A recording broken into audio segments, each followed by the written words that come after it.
Hi everybody, it's Tom Woods. I'm here with Professor Gerard Casey of University College Dublin.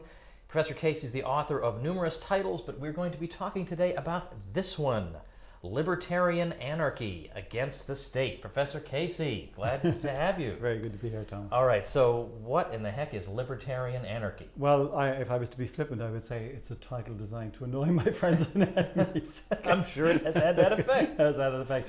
Well, I like to be subtle about these things, so I thought I'd kind of sneak up on people with a subtle title. Yeah, I put in the subtitle, especially just in case they were confused. They weren't understanding. Okay. No, it's seriously. It's about it's as they say in the TV ads. It does what it says on the tin.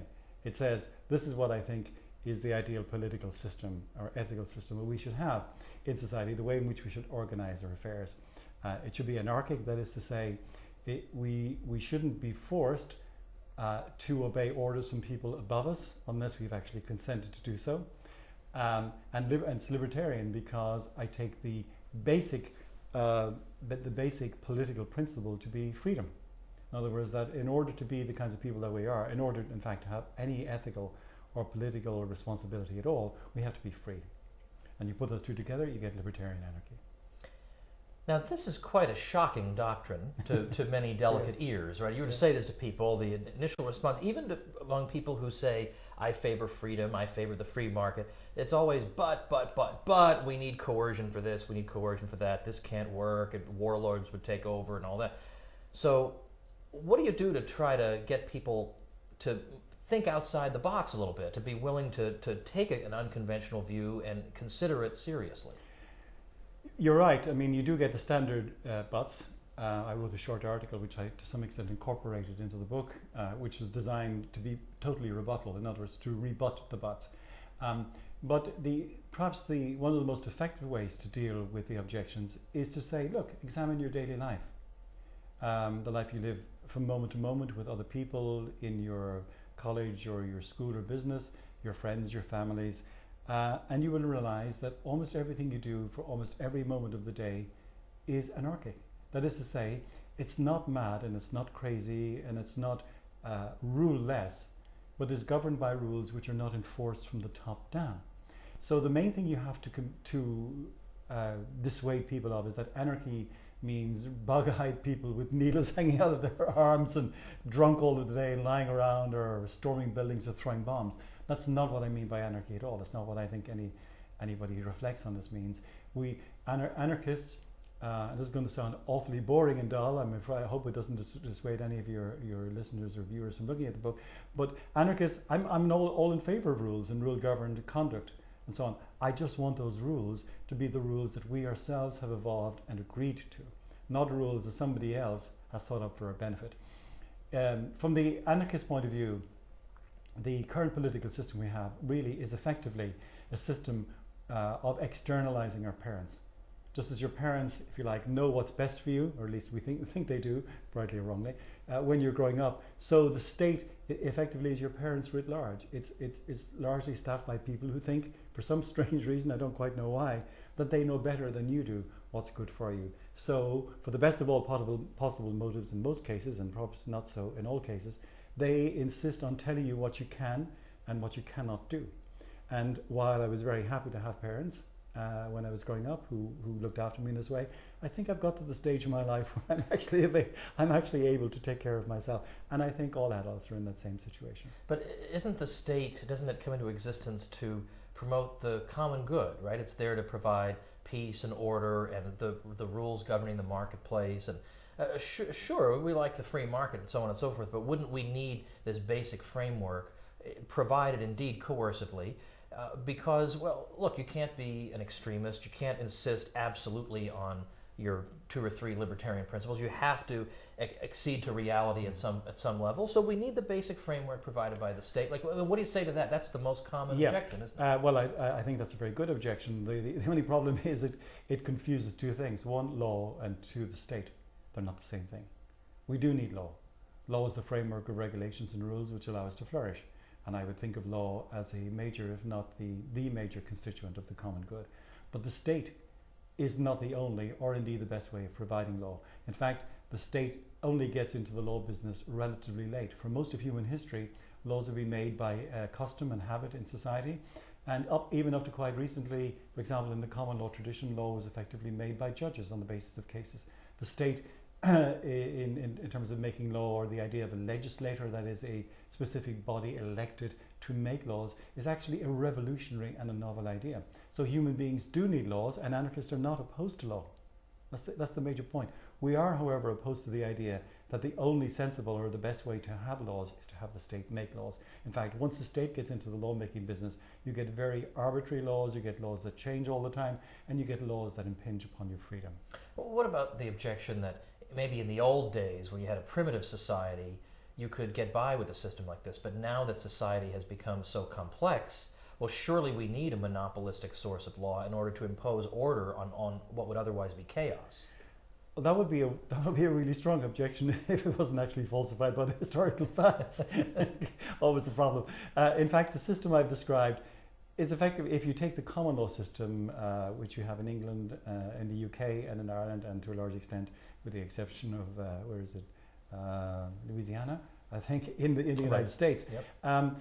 The very few statutes were passed, for example, in England in the 16th century, rather more, but still very few in the 17th century, and some more, but still very few in the 18th century. It's not effectively until the middle of the 19th century that statute law, the making of law by the legislator, becomes the norm. And even then, it's largely a matter of codifying existing common law rules, which are already there.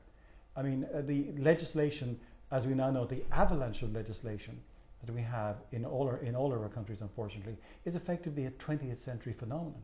So it's not like primitive society, right. 2,500 BC, 1000 BC, Middle Ages, Dark Ages. We're talking about something as recent as 100, 120 years ago. But also, I think as society becomes more complex, that's actually an argument against having the state be involved in making all the rules and so on and so forth, because the state is a very, lumbering, clumsy institution, and here we have this super fast, lightning fast type of society, and everything it does, it's always 3 weeks behind, and moreover, when you think about some of the problems related to the internet, you look at eBay or PayPal and some of the other institutions, the way they've managed to, in the absence really of the state, to regulate themselves, to protect people against bad sellers or buyers whose payments aren't reliable and so on. They've just done this. They've done this and have every incentive to do it. And of course, you have the standard information problem. In other words, even assuming that those people in charge of the state were blessed with intelligence, okay, not always the case. Okay, we're blessed with good intentions and a goodwill, not always the case. But let's assume, for the sake of the argument, that was the case. They still wouldn't be able to assimilate, process the information, order it, and then make their laws to fit, if you like, all of the data. By the time they get around to making the law, the data has changed and shifted. The law that's made by the legislators is crude, generally inefficient, draconian, cutting off people's legs, metaphorically, right. So that they can. It's just not flexible enough. People, when they have serious things to do, when they want to trade or to buy or to sell or whatever it is they're doing, will in fact find ways to do it and find ways to do it efficiently, will protect themselves against fraud as best they can. There are always rough areas and so on, but nonetheless, as you say, the internet is a special case. I mean, it looks crazy that you would actually give somebody your credit card over the internet. I mean, why would you do that? Look, I mean, you're going to run up a $50,000 bill. Well, no, because we have reputational ways of controlling that, and that, of course, is the basis, for example, of the entire commercial law code. The commercial law code, by the way, which was adopted wholesale by English contract lawyers in the latter part of the 19th century. Okay, and which still provides the basis of English contract law. Okay, so if I understand you correctly, then you are taking the type of analysis that we would hear from a free market person, that person would apply to milk subsidies and the reason they don't work, and they would apply this analysis to all these different aspects of society, and you're saying this analysis, the free marketeers are just not going far enough. It applies to everything in society. It applies to every service, so-called, the government provides. The same critical analysis can be turned against all these different sorts of things. Is that no, that's exactly right. Okay. No, that's exactly right. Now, you've been teaching this as a course at University College Dublin, right? This general subject. Is it a graduate course? I teach it at both levels, at upper level undergraduate and at graduate. Okay. Have you had any students' heads explode talking about this material? I mean, What's the most common response you get when you come in and tell them this stuff? The response, it varies from almost instant conversion, believe it or not, in the case of some students who are so fascinated by it that at the end of the first lecture they've almost, you know, turned over completely, to horror, barely concealed horror and shock and disbelief. You cannot be serious, to use the words of John McEnroe. You cannot be serious, okay, as he would say. And so it makes for a very entertaining class at both undergraduate and graduate level.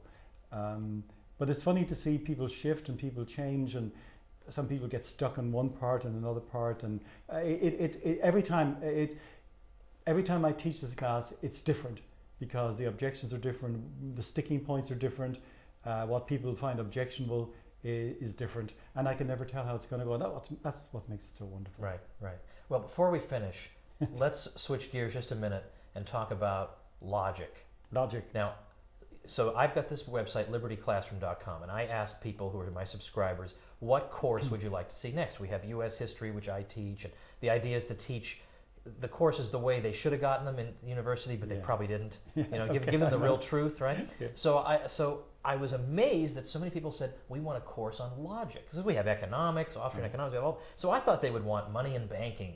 I thought they'd want all sorts of other things, World War II, whatever.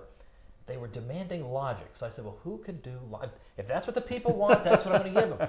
So I brought you on board, because you've been teaching logic for how many years? Well, maybe about 30 years. 30 years. Okay, so I thought you'd be pretty good to do that. So you did a wonderful logic course for us.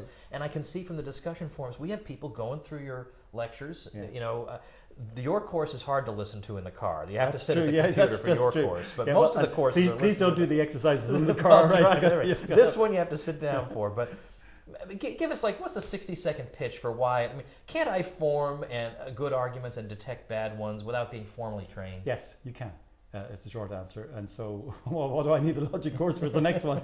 And the answer is because logic allows you to effectively get a grip on what it is that you're doing when you do what you do naturally, so that you can do it better, more surely, and more accurately, and with a certainty that you've got the right hold on things. Otherwise, you're always slightly nervous. You're always slightly unsure that something is coming around your back here. Now, logic is not the be-all and the end-all. Let me make this point absolutely clear. In other words, it's a starting point when you're doing when you're writing your papers or when you're analyzing, and that's one thing I would say in its favor. That once you've even done some elementary logic, it gives you. It's kind of like an intellectual self-defense course.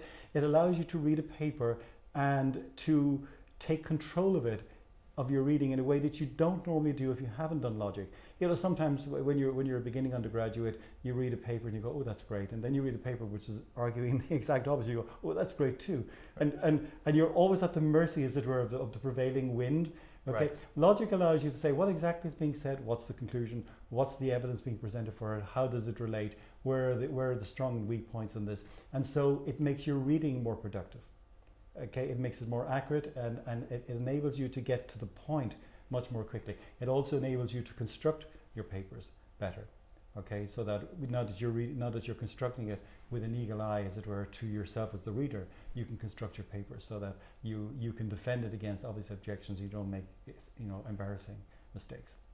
Well, I'm going to link we're going to have a page up, libertyclassroom.com/Casey, where you can find more resources on what we've been talking about. If it intrigues you, I'll have your book linked there, Libertarian Anarchy right here, and some other links like to Rothbard's Anatomy of the State. We'll put all that up there at libertyclassroom.com/Casey. And of course, if you want to study alongside Professor Casey, his logic course has been gone through by many cool people. Thousands of people are over at libertyclassroom.com, so make sure and join us there. Indeed. And Professor Casey, thanks for the chat. Thank you very much. Okay.